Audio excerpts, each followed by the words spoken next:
this video, we will explore the Transpose Tool, a handy ZBrush feature that allows us to effortlessly and precisely position our 3D model.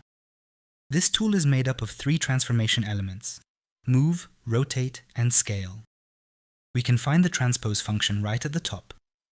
When we activate the Move button, a transformation control widget will appear in the stage area, ready for immediate use.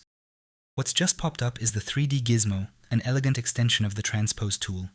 It seamlessly combines several key functions, making it much simpler and more intuitive to manipulate our object.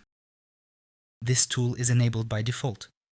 If we turn it off here, the Transpose tool will become immediately visible in its place on the screen.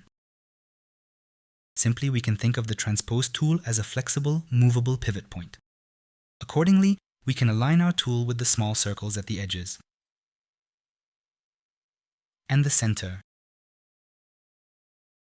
To affect our object, we need to move the Transpose tool precisely within the circles.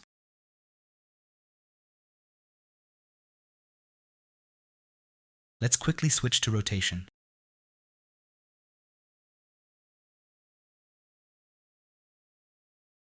Now we can see how truly useful the flexible pivot point is in practice.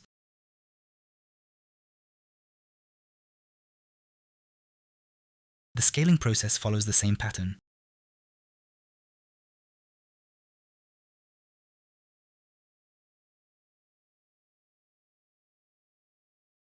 We can also use our Transpose tool as a precise ruler.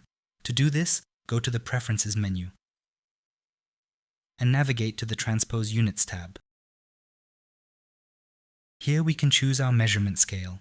The purpose of this feature is to precisely examine the relative dimensions and proportions of a model in detail.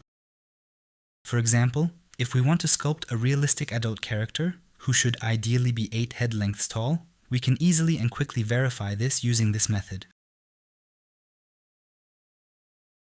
We can also use our Transpose tool to draw a precise mask that perfectly conforms to the surface of our 3D object. To accomplish this, hold down the Control key and drag the Transpose tool along the surface in the desired direction. This function is especially useful when we need to position our character in a specific way and only need to adjust the arm or leg to achieve the exact desired pose. With the Transpose tool, we can edit only the active subtool.